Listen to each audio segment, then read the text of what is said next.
Dá mais.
నగరంలో association ఆధ్వర్యంలో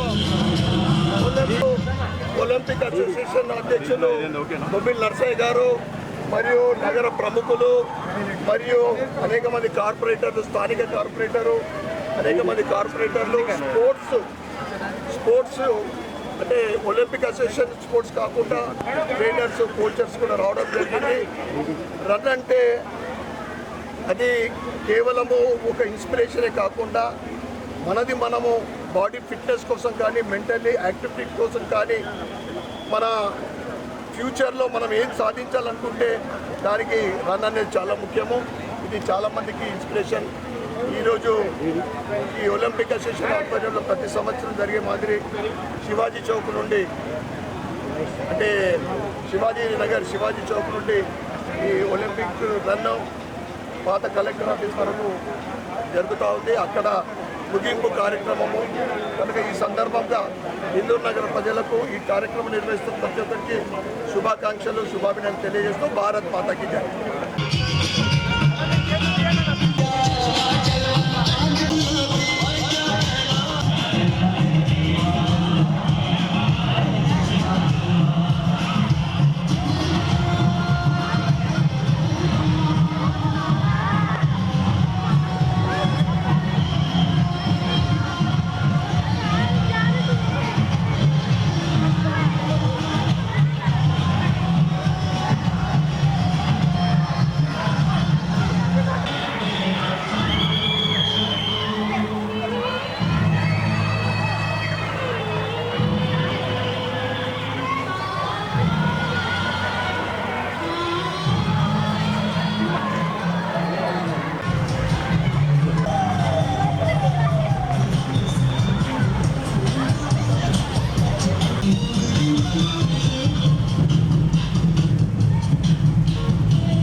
కాగిదావులో మీరు వైపర్కి లేట్ అయితే అడగండి.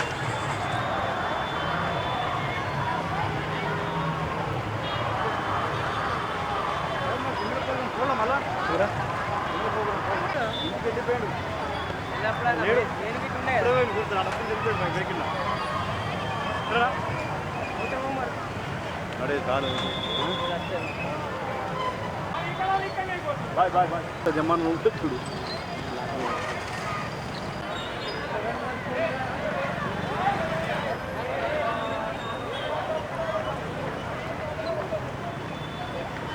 అభ్యాస్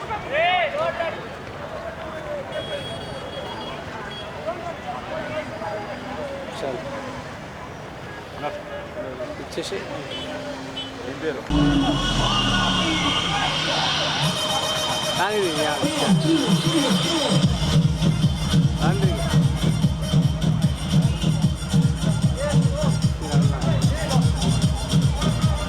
లేవు మామ కూర్చొని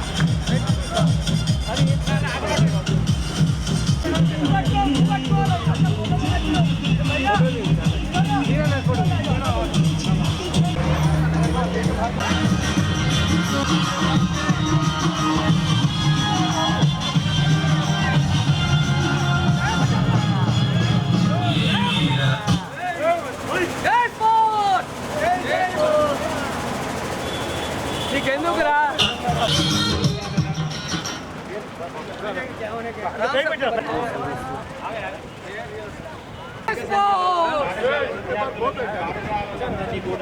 ఈ ఒలింపిక్ రన్నింగ్ వచ్చింది. ఒలింపిక్ అసోసియేషన్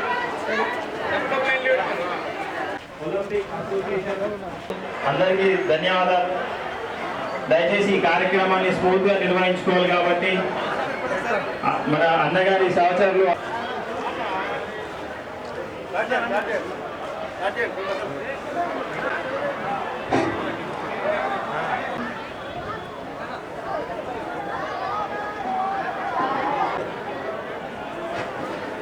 నేటి 40వ చాలా ధన్యవాదాలు ఇప్పటికే వచ్చినందుకు.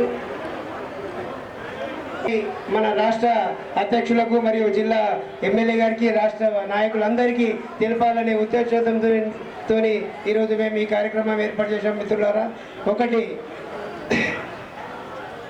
నిజామాబాద్ జిల్లాలో రాష్ట్ర జాతీయ స్థాయి అంతర్జాతీయ స్థాయి క్రీడాకారులు ఉన్నారు. కానీ ఇంతవరకు వారికి ఎలాంటి సహకరించని గవర్నమెంట్ లేదు సార్. గతంలో టీడీపీ, టీఆర్ఎస్, కాంగ్రెస్, బీజేపీ అన్నీ వచ్చినా కూడా ఏ గవర్నమెంట్ చేయలేదు. కానీ ఈసారి మాత్రం మా నేషనల్ అంతర్జాతీయ స్థాయి ఫుట్బాల్కు కానీ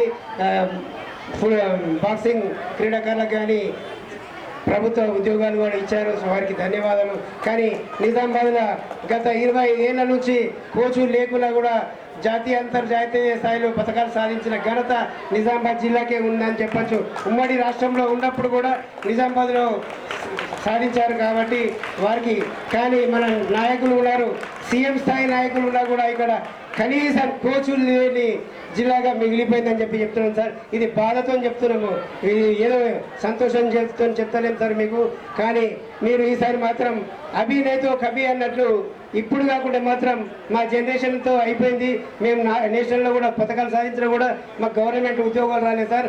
అయినా కూడా ఇప్పటికి కూడా మేము క్రీడాకారులు ఎందరో ఇక్కడ ఫిజికల్ డైరెక్టర్లు ఎందరో నేషనల్ స్థాయి క్రీడాకారులు ఉన్నారు నిజామాబాద్లో, పీటీలు. కానీ వారికి ఇంతవరకు గవర్నమెంట్ జీతం లాక 1000 రూపాయలకు స్కూళ్ళలో చైర్లు లేకుండా కూడా వాళ్ళు పనిచేస్తున్నారు సార్. ఇక్కడ మీ ఇప్పటికైనా మీరు ఈ గవర్నమెంట్, కాంగ్రెస్ గవర్నమెంట్ వచ్చింది, స్పోర్ట్స్ సీఎం ఉన్నాడు కాబట్టి మీరు తప్పనిసరిగా కోచులను మన స్టేట్ టీపీసీసీ అధ్యక్షులు కూడా నేషనల్ స్పోర్ట్స్ కరాటేలో కూడా ఘనత సాధించి రాష్ట్ర కాంగ్రెస్లో కూడా ఇప్పుడు ఘనత సాధిస్తున్నాడు. కాబోయే బీసీ సీఎం కూడా అతను కూడా ఈ క్రీడాకారులు, కోచులు ప్రతి ఒక్క ఓటర్ కాల్మొక్కైనా కూడా మీ నిజామాబాద్ జిల్లాలో మీ కాంగ్రెస్ పథకాన్ని మేము ఎగరవేస్తామని చెప్పి అంటున్నాం సార్. కానీ మీరు ఇలాగనే ఉంటే మాత్రం ఏం చేయలేం సార్. మీరు కాకపోతే ఏంటంటే ఇది మా బాధతో చెప్తున్నాం సార్. మీరు ఎట్టి పరిస్థితుల్లోనైనా మీరు నిజామాబాద్లో స్టేడియాలు ఏర్పాటు చేయాలా. ఏర్పాటు చేసినప్పుడే మీరు నాయకులు సార్. సీఎం కాబోయే మీరు సీఎం ఇప్పుడు అభినయతో కబీలేదు ఇప్పుడు లేకుంటే మా జీవితం అయిపోయింది సార్. ఇప్పుడు కంపల్సరిగా మీరు మహేష్ గౌడ్ గారు మీరు ఇప్పటికైనా కానీ ఇక్కడనే వాగ్దానం చేసిపోతారని చెప్పి ఆశిస్తున్నాను. మళ్ళీ ఇప్పుడు మన నిజామాబాద్ అర్బన్ ఎమ్మెల్యే ఉన్నారు, సెంట్రల్లో కూడా పథకాలు ఉన్నాయి, ఖేల్ ఇండియా అకాడమీలు ఉన్నాయి సార్. మీరైనా ఇప్పటికైనా స్పందించండి. మన నిజామాబాద్లో ఎంపీ గారు ఉన్నారు, మీరు స్పోర్ట్స్కైనా ఇంత సహకరించాలని చెప్పి కోరుతున్నాను సార్. ఎందుకంటే ఇంకా చాలా ఉన్నాయి మా నిజామాబాద్ బాధలు చెప్పలేకపోతున్నాం. కనీసం ఈ గ్రౌండ్ కూడా గతంలో గవర్నమెంట్ దీన్ని అమ్మేసిందని చెప్పి కూడా తెలిసింది. అది కేవలం ఒలింపిక్ సంఘం తరఫునే ఇది క్రీడా ఆఫీసర్లు ఇదే ఆఫీసులో నిగ్బత్ మైదానాన్ని ఇక్కడికి తరలిస్తామని చెప్తే ఊరుకున్నాం సార్. ఇప్పటికైనా మీరు స్పందిస్తే బాగుంటుందని చెప్పి థ్యాంక్ యూ సార్, ధన్యవాదాలు. ఇప్పుడు మన నుడా చైర్మన్ గారు మాట్లాడాలని చెప్పి కోరుతున్నాం. కావాల్సింది ఉందన్న, మీరు ఇంతకుముందు డిపిఆర్ కూడా సిద్ధం చేయించారు. దాన్ని సీఎం గారితో మాట్లాడి ఖచ్చితంగా ఇక్కడ ముబారక్ నగర్లో కూడా 7 acres ఉన్నది, ఇక్కడ కూడా 8 lane సింథటిక్ ట్రాక్ కూడా మనం ప్లాన్ చేశాము. అది కూడా తొందర అయ్యేటట్టు చూస్తే బాగుంటుందని చెప్పి తెలియజేస్తూ నాకు ఇచ్చిన ఈ అవకాశం మెంబర్స్ అందరికీ కూడా హృదయపూర్వక ధన్యవాదాలు తెలియజేస్తూ, ఇక్కడ బీజేపీ అలాగే కాంగ్రెస్ పార్టీకి సంబంధించినటువంటి నాయకులు ఉన్నారు కాబట్టి నేను ఒలింపిక్ అసోసియేషన్ తరఫున వారికి రిక్వెస్ట్ చేస్తూ ఉన్నాను. ఇంత పెద్ద ఇది లాల్ బహదూర్ స్టేడియం ఎలా ఉందో హైదరాబాద్లో, అలాంటి నిజామాబాద్ నడిఒడ్డున ఈ ల్యాండ్ ఉంది కాబట్టి దీనికి మనకు లాల్ బహదూర్ స్టేడియం ఎలా ఉంటుందో అలాగే చుట్టుపక్కల అన్ని మర్యాలవుతూ మరి ఈ సిటీ సెంటర్లో 4 దిక్కుల రోడ్డు ఉన్నట్టు కాబట్టి ఈ స్టేడియంని మీ ఇద్దరి పీరియడ్లో కంప్లీట్ కావాలని స్టేట్ నుంచి వచ్చిన అలాగే సెంట్రల్ నుంచి ఫండ్స్ అయినా కానీ తెప్పించి ఈ స్టేడియాన్ని కంప్లీట్ చేయాలని నేను ఇక్కడ ఉన్నటువంటి నాయకులు కోరుతా ఉన్నాను. అలాగే మేయర్ గారికి, అలాగే ఇక్కడ ఇదే కాదు మనకు రూరల్లో ఒక 7 acres ల్యాండ్ కూడా ఉంది, దానికి కొద్దిగా కిరికిరిలో ఉంది. ఏదైతే ప్రాబ్లం ఉందో ఆ ప్రాబ్లం కూడా సాల్వ్ చేసి మహేష్ గౌడ్ గారు అలాగే ఎమ్మెల్యే గారు భూపతి రెడ్డి గారు కూడా నేను ఇక్కడ లేనప్పటికీ కూడా ఆయనకు రిక్వెస్ట్ చేస్తా ఉన్నాను. ఎందుకంటే స్పోర్ట్స్లో మన నిజామాబాద్ జిల్లా నుంచి ఎందరో స్టూడెంట్స్ మరి ఇవాళ నేషనల్ కూడా ఇంటర్నేషనల్ అభ్యర్థులు ఎంతో కాలేజీలో గోల్డ్ మెడల్ వచ్చినటువంటి నిజామాబాద్ జిల్లాకు మరి స్టేడియం లేకపోవడం చాలా బాధాకరంగా ఉంది. కాబట్టి తప్పకుండా ఈ వచ్చే సంవత్సరం లోపలనే ఈ స్టేడియం కంప్లీట్ చేయాలని నేను మహేష్ గౌడ్ గారికి అలాగే ఎమ్మెల్యే గారికి మేయర్ గారికి కోరుతా ఉన్నాను. ఈ కార్యక్రమాన్ని 3 గంటల నుంచి ఈ స్టూడెంట్స్ అందరూ కూడా పాపం నిలబడి ఉన్నారు కాబట్టి వాళ్ళు బాగా ఇది ఉన్నారు కాబట్టి పిసిసి అధ్యక్షులు మహేష్ కుమార్ గౌడ్ గారికి అలాగే మా అర్బన్ ఎమ్మెల్యే ధన్పాల్ గారికి మరియు వేదికను అలంకరించిన తెలియజేస్తూ ముగించుకుంటున్నాం. ముఖ్యంగా కానీ మీకు ఓట్లు ఇప్పించి ఘనత మాకు ఉంది సార్, కంపల్సరీ. కాకపోతే మళ్ళీ టీఆర్ఎస్ లాగా చేశారంటే చాలా పరేషన్ అవుతుంది సార్. మేము చాలా బాధతో చెప్తున్నాం సార్. ప్రొద్దున మీరందరూ కూడా శివాజీ చౌక్ నుంచి బయలుదేరి ఇక్కడికి రావడం జరిగింది. మీరందరూ కూడా ఈ ఎండలో కూడా ఇబ్బంది పడతా ఉన్నారు. కానీ సంవత్సరంలో ఒకసారి ఈ ఒలింపిక్ రన్ మనం నిర్వహించుకుంటా ఉన్నాం. నేటి కార్యక్రమానికి ముఖ్య అతిథిగా విచ్చేసిన పిసిసి అధ్యక్షులు ఎమ్మెల్సీ సోదరుడు మహేష్ కుమార్ గౌడ్ గారికి, మేయర్ కూరగాయల ఉమారాణి గారికి, నూడా చైర్మన్ కేశవ వేణు గారికి, మాజీ ఎమ్మెల్సీ అరకెల నర్సారెడ్డి గారికి, ఒలింపిక్ అసోసియేషన్ అధ్యక్షులు సోదరుడు భక్త విశ్రం గారికి, ప్రధాన కార్యదర్శి బొబ్బిల్ నర్సయ్య గారికి, మరియు డిసిసి అధ్యక్షుడు నాగేష్ రెడ్డి గారికి, మరి వేదిక మీద ఉన్న ఇతర చైర్మన్లు, కార్పొరేటర్స్, స్పోర్ట్స్ సంబంధించిన అధికారులకు కానీ కోచెస్కి కానీ, ముఖ్యంగా ఈ కార్యక్రమంలో పాల్గొన్న Abhyasa, Akshardham, Vasudha, blooming birds high school, Nalanda school విద్యార్థులందరికీ కూడా ఈ సందర్భంగా మీ అందరికీ శుభాకాంక్షలు, అందరికీ థ్యాంక్స్ చెప్తా ఉన్నాం. ఇక అందరి మీద ఉంది, ఎందుకంటే ఎటువంటి సౌకర్యాలు లేకున్నా, కోచెస్ లేకున్నా, ఒక్క కోచ్ కూడా అఫీషియల్గా లేకున్నా కానీ ఈరోజు మన ఇందూరు గడ్డ ఎట్లా ఉన్నదంటే స్పోర్ట్స్ పర్సన్కు ఒక విద్యార్థులు లేవద్దు బెటర్ అయిపోయింది, 5 minutes ప్రోగ్రామ్ అయిపోతుంది. స్పోర్ట్స్కు ఒక అడ్డగా మారుతాం. ఈరోజు మనం నిఖిల్ జరీన్ కానీ, అసముద్దీన్ కానీ, ఇన్నెల సౌందర్య కానీ, గుగ్లోత్ సౌమ్య కానీ, ఇవాళ వారు అంతర్జాతీయ స్థాయి క్రీడాకారులు ఎదిగిందంటే అది మన ఇందూరు గడ్డ అటువంటిది, ఇందూరు నీరు అటువంటిది, ఇందూరు నీళ్ళు అటువంటిది, ఇందూరు గాలి అటువంటిది. కనుక అంటే ఒలింపిక్ రన్ అనేది కేవలం ఒక రన్నే కాదు, ప్రపంచ దేశాల మధ్యన ఐక్యత, శాంతి, సౌభ్రాతృత్వం కలవటానికి ఇదొక ఈ రన్ ఇది. అంటే ఫాస్టర్, హయ్యర్, స్ట్రాంగర్ టుగెదర్, ప్రపంచమంతా కూడా శాంతిగా ఐక్యమత్యంగా ఉండాలని ఈ రన్ చేస్తూ ఉంటాం. అందుకే నా వంతు గతంలో కూడా చెప్పడం జరిగింది ఇదే వేదిక ద్వారా. ఈరోజు కేంద్ర ప్రభుత్వము ఖేలో ఇండియా ద్వారా గ్రామీణ ప్రాంతం నుండి కూడా క్రీడాకారులు అభివృద్ధి చెందాలని స్పోర్ట్స్కి ఎంకరేజ్ చేస్తూ ఉంది. ఖచ్చితంగా ఇక్కడ 4 స్టేడియంస్కు ప్లేస్ ఉంది. మనం కూర్చున్నది ఒకటి రాజారాం స్టేడియం కానీ, ఇక్కడ పక్కన ఇండోర్ స్టేడియం కానీ, ఆ తర్వాత గంగాస్థాన్ 2 ఫేజ్లో కూడా మనకు ఉన్నది. ఎమ్మెల్యే మన స్పోర్ట్స్ స్టేడియం కోసం ప్రపోజల్ ఇచ్చిండు ముఖ్యమంత్రి గారు. అన్న కొంచెం ప్రత్యేకమైన శ్రద్ధ పెడితే, అదేవిధంగా ఎందుకంటే ఎక్కువ మాట్లాడపో మీ అందరు ఇబ్బంది పడుతూ ఉన్నారు, తప్పకుండా మా సహకారం ఉంటుంది. ఒక శపథం మాదిరి మనము ఈ సంకల్పాన్ని ఈరోజు తీసుకురాలని ఇక్కడ వేదిక మీద ఉన్న అందరికి కూడా నేను కోరుతా ఉన్నా. అందరికీ ఒకటే మాట, చివరిగా ప్రతి యువకుడు ఒక క్రీడను ఎంచుకోండి. ఆరోగ్యకరమైన భారతదేశాల నిర్మాణంలో మీరు ప్రధాన పాత్ర కావాలని కోరుకుంటూ మరొకసారి ఒలింపిక్ అసోసియేషన్ సభ్యులకు మరియు ఇక్కడికి విచ్చేసిన చిన్నారులకు, ముఖ్య అతిథులకు అందరికీ కూడా ధన్యవాదాలు, కృతజ్ఞతలు చెప్పుకుంటూ భారత్ మాతాకి. వెంటనే మీకు వారం రోజుల్లో 5 కోట్ల స్టేడియాన్ని ఇక్కడ ఏర్పాటు చేస్తామని చెప్పి కూడా చెప్పారు. వారికి చాలా ధన్యవాదాలు. థ్యాంక్ యూ సార్ గారు మాట్లాడాలని కోరుతున్నాను. రన్ అనేది మనం ప్రతి సంవత్సరం జూన్ 23న సెలబ్రేట్ చేసుకుంటాం. కారణం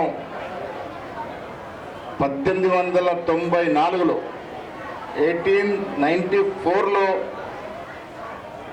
ఇంటర్నేషనల్ ఒలింపిక్ కమిటీ స్థాపన దినోత్సవాన్ని కమెమరేట్ చేసుకోవడానికి ప్రతి సంవత్సరం చేసుకుంటాం. 1987లో ఈ ఒలింపిక్ రన్ స్టార్ట్ అయ్యి ఇప్పటి వరకు నడుస్తూ ఉంది. ఒలింపిక్ రన్ వల్ల వయసు నిమిత్తం లేకుండా, వర్గ కుల మత నిమిత్తం లేకుండా అందరి ఆరోగ్యం కోసము, ఆరోగ్యం కాపాడుకోండి అని ఒక సూచన చేయడం కోసము పిల్లలతో పాటు వృద్ధుల వరకు ఒలింపిక్ రన్లో పాల్గొంటారు. ప్రజల్లో ఒక చైతన్యం తీసుకురావడానికి, ఒక మేలుకొలుపు తీసుకురావడానికి, ఆరోగ్యమే మహాభాగ్యం అనే సూక్తిని గుర్తు చేయడానికి ప్రతి సంవత్సరం మనం ఒలింపిక్ రన్ చేసుకుంటాం. 23rd నర్సయ్య గారు నాకు కోరినప్పుడు మేము తప్పకుండా పాల్గొంటాం. మేమంతా కూడా క్రీడారంగం నుంచి వచ్చిన వాళ్ళం. నేను కూడా కరాటేలో బ్లాక్ బెల్ట్ 7th డాన్గా ప్రచారం చేసుకొని, ఇవాళ రాజకీయాలు ఉన్నప్పుడు కూడా క్రీడలను వదలకుండా, క్రీడల పట్ల ఉన్న ప్రేమను వదలకుండా, ఎక్కడ క్రీడా యాక్టివిటీ జరిగితే అక్కడికి పోతూ ఉంటాం. దానికి కారణం మా మదిలో స్పోర్ట్స్ పట్ల ఉన్నటువంటి ప్రేమ. నేను మీ అందరికి ఇచ్చే సలహా సూచన, ఎన్నుకున్న వాళ్ళకి, ముఖ్యంగా 50 దాటిన వాళ్ళకి ఇచ్చిన సలహా సూచన, ప్రతిరోజు వ్యాయామం చేయాలి. ఒక అరగంట నుంచి గంట పాటు వ్యాయామం చేస్తే మనం ఆరోగ్యంగా ఉంటాం. ఆరోగ్యానికి మించిన ఆస్తి లేదు. మా సూర్యనారాయణ గుప్తా గారికి అన్ని రకాల ఆస్తులు, ఐశ్వర్యం ఉన్న ఆరోగ్యమే మహాభాగ్యం. ఆరోగ్యాన్ని మించింది ఆస్తి లేదు మనకి. ఆరోగ్యం బాగలేనప్పుడు మనసాన పడితే ఎవరు చూసేవారు కూడా రారు. అందుకే ఆరోగ్యం కాపాడుకోవాలి. ఆరోగ్యం కాపాడుకున్న దశగా అది గుర్తు చేయడానికి ఒలింపిక్ రన్ చేస్తాం మనం. కాబట్టి వాళ్ళ పాల్గొన్న మీ అందరికి శుభాభినందనలు. వరకు పోయిన క్రీడాకారిణి నిఖత్ జరీన్, ఇక్కడ వారి తండ్రి మలవత్ పూర్ణ, బాక్సింగ్లో ముసాబుద్దీన్ ఇట్లా రకరకాల క్రీడాకారులు నిజామాబాద్ నుంచి జాతీయ అంతర్జాతీయ స్థాయికి పోయినారు. నిఖత్ జరీన్ బాక్సింగ్ పోటీలో పాల్గొంటే నేను స్వయంగా ప్యారిస్ వెళ్ళి ఆవిడ ఫైట్ను చూశాను. సో తెలంగాణలో నిజామాబాద్ జిల్లా క్రీడలకి ఇప్పుడు కాదు 40 ఏళ్ల క్రితం నిజామాబాద్ కబడ్డీ టీం అంటే రాష్ట్రంలో కాదు దేశంలోనే పేరు మార్చిన టీం. అలాంటి క్రీడాకారులను అందించింది. బాక్సింగ్, వెయిట్ లిఫ్టింగ్, ఆర్చరీ అన్నిట్లో కూడా రాణిస్తూ ఉన్నాం. ఇప్పుడే నేను శివచరణ్తో మాట్లాడినాను. ఇక్కడ 15 రోజుల్లో 5 కోట్లు మనకు చెక్ ఇస్తానన్న మాట చెప్పడం జరిగింది. ఈ పక్క ప్రాంతంలో మినీ స్టేడియం కట్టుకునే ప్రయత్నం చేద్దాం. 4 లేన్ వాకింగ్ ట్రాక్ ఏదైతే ఉందో అది ఖేలో ఇండియాలో మాత్రమే వస్తుందట. మన ఎంపీ గారు ఎక్కడున్నారో ఒకసారి ఆయనతో మాట్లాడి ఈ ఖేలో ఇండియాలో మన ట్రాక్ తెచ్చుకునే ప్రయత్నం, ఎందుకంటే 6 కోట్లకు మించి రాష్ట్ర బడ్జెట్లో అనుమతిస్తున్నారు కాబట్టి 800 మీటర్స్ది 12 crores ఏదో చెప్తా ఉన్నాడు చైర్మన్ గారు. ఖేలో ఇండియాలో పెడతారట. కొంత మనం దాన్ని మూవ్ చేసి అది తెచ్చుకునే ప్రయత్నం చేద్దాం. అదేవిధంగా వెయిట్ లిఫ్టింగ్, ఆర్చరీ అకాడమీ ఇవ్వడానికి ఇప్పుడే చైర్మన్ గారు ఒప్పుకున్నారు. ఈ 2 అకాడమీస్ నిజామాబాద్ తెచ్చుకున్నాం. రాజారాం స్టేడియం మా బజ్జు అంటుడు దూరం ఉందని, క్రీడా ప్రాంగణం దూరం దగ్గర ఉండి ఎక్కడ ఉంటే అక్కడ పోతారు. దాన్ని అభివృద్ధి చేసుకుందాం. దానికి కావాల్సిన నిధులు ఎమ్మెల్సీ, ఎమ్మెల్యే, ఎంపీ నిధులు సమకూర్చి దాన్ని కొంత డెవలప్మెంట్ చేసుకుందాం. స్టేడియం ఎక్కడుంది లెక్క కాదు, ప్లేస్ ఉంటే అక్కడికి పోవాలి, క్రీడాకారులు పోవాలి, తప్పేముంది. ఇవాళ అందరూ కూడా అధునాతన సదుపాయాలు వచ్చాయి. సైకిల్ మోటార్ లేని యువకులు లేడు ఇప్పుడు, అవునా? మనమంతా సైకిల్ మీద తిరిగినాం. ఇప్పుడు సైకిల్ మోటార్ లేని యువకుడు లేడు. రాజారాం స్టేడియం ప్లేస్ ఉంది, పెద్ద స్టేడియం, ఇండోర్ స్టేడియంని దాన్ని అభివృద్ధి చేసుకునే ప్రయత్నం చేద్దాము. త్వరలోనే మినీ స్టేడియానికి శంకుస్థాపన వేసుకున్నాము. 800 మీటర్స్ ట్రాక్కి ఖేలో ఇండియాలో తెచ్చుకునే ప్రయత్నం చేద్దాం. నేను ఇదివల్ల కూడా చెప్పాను, నిజామాబాద్ నుంచి ఎవరైతే మేటి స్పోర్ట్స్లో రాణిస్తారో వారికి నేరుగా ₹1,00,000 పారితోషికం నేను ఇస్తానని మాట చెప్పడం జరిగింది. దాని మీద మీరేం ఏడాది అయింది చెప్పి ఇంతవరకు ఒక పేరు రాలేదు నాకు. మరి ఏడాది అయింది. సో 2 అకాడమీస్ తెచ్చుకుందాము, యువ క్రీడాకారుల్ని ప్రోత్సహించుకుందాము, రాజారాం స్టేడియం అభివృద్ధి చేసుకుందాము, త్వరలో మినీ స్టేడియానికి శంకుస్థాపన చేసుకుందాము. మిగతా విషయాల్లో 2 అకాడమీస్ తెచ్చుకుందామనే మాట చెప్తూ మరొక్కసారి మీ అందరికి కూడా ఒలింపిక్ రన్లో పాల్గొన్న మీకే కాకుండా వేదిక పైన చాలామంది స్పోర్ట్స్ మెన్ ఉన్నారు.